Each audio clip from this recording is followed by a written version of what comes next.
ഇന്ന്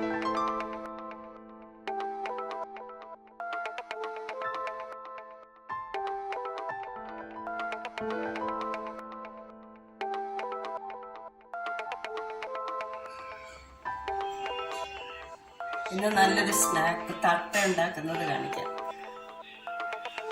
അതിനുവേണ്ടി ആവശ്യമുള്ള സാധനങ്ങൾ: 4 കപ്പ് വറുത്ത അരിപ്പൊടി, 1/2 കപ്പ് ഉഴുന്നുപരിപ്പ് വറുത്ത് പൊടിച്ചത്,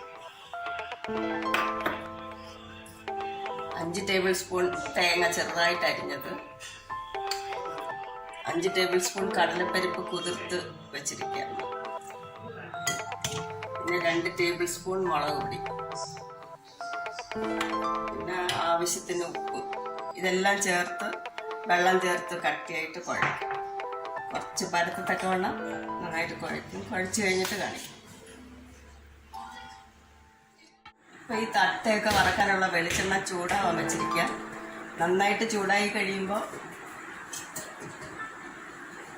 കുറച്ച് വെള്ളവും എണ്ണയും കൂടെ കുറച്ച് എണ്ണ ചേർത്ത് കുറച്ച് വെള്ളം വെച്ചിരിക്കുക. കയ്യിൽ ഒന്ന് പരട്ടിയിട്ട് പ്ലാസ്റ്റിക് കവറിൽ ഇങ്ങനെ ഒന്ന് തൂക്കും.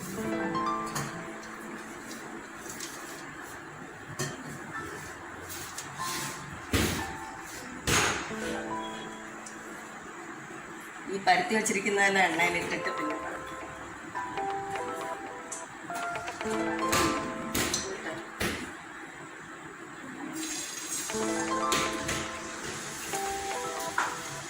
അങ്ങനെ എണ്ണയും വെള്ളവും കൂടെ പ്ലാസ്റ്റിക് കവറിൽ തൂക്കുമ്പോൾ പെട്ടെന്ന് ഇളകി വരും കവറിൽ നിന്ന്. പരത്തുന്നത് എങ്ങനെയാണെന്ന് ഇപ്പം കാണിക്കും.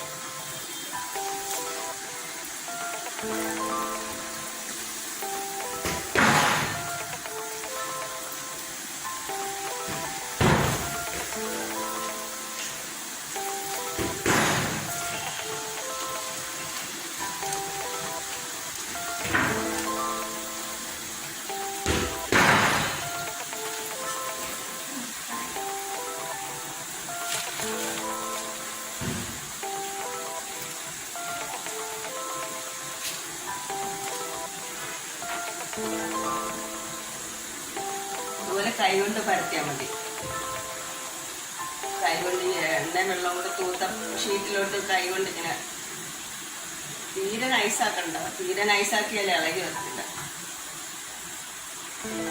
കുറച്ച് കട്ടി കാണും. ഇങ്ങനെ ഓരോന്നും പരത്തി കഴിയുമ്പോൾ ഇങ്ങനെ ഇളക്കിയെടുക്കാം. ഇതുപോലെ ഇളക്കിയെടുക്കാൻ പറ്റും.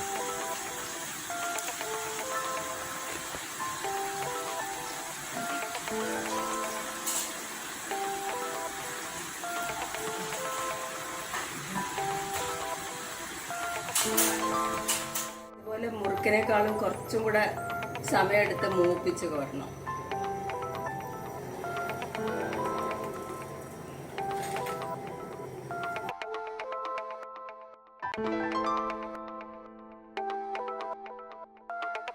ഇനി കാണിക്കുന്നത് പപ്പടം കാച്ചുന്ന നല്ലൊരു ടിപ്പ്. എണ്ണ ഈ ചീനിച്ചട്ടിയിലോട്ട് തന്നെ വീണോളൂ.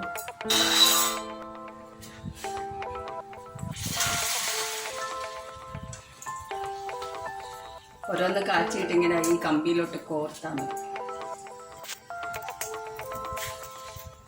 എന്നിട്ടിങ്ങനെ പിടിച്ചോണ്ടിരിക്കണം.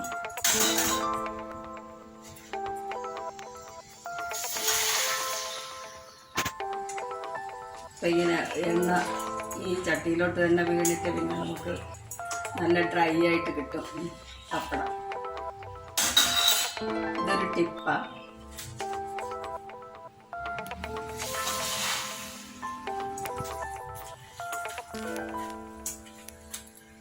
ഇങ്ങനെ കുറേ ഒരു 8-10 പപ്പടം ഇങ്ങനെ ഇതുപോലെ ഇതിൽ കോർക്കാൻ പറ്റും.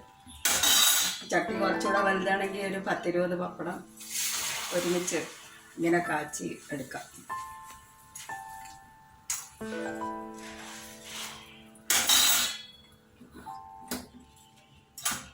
ഇപ്പം എല്ലാ പപ്പടത്തിൽ നിന്ന് എണ്ണയെല്ലാം താഴോട്ട് വീണ്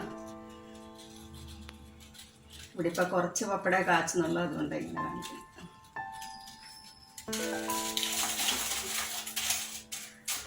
ഇതെല്ലാം എണ്ണയൊന്നും ഇല്ലാത്ത ഒട്ടും എണ്ണയില്ലാത്ത പപ്പടം ഇത്. ഇതുപോലെ കമ്പിയിൽ ഇങ്ങനെ കോർത്തെടുത്താൽ മതി.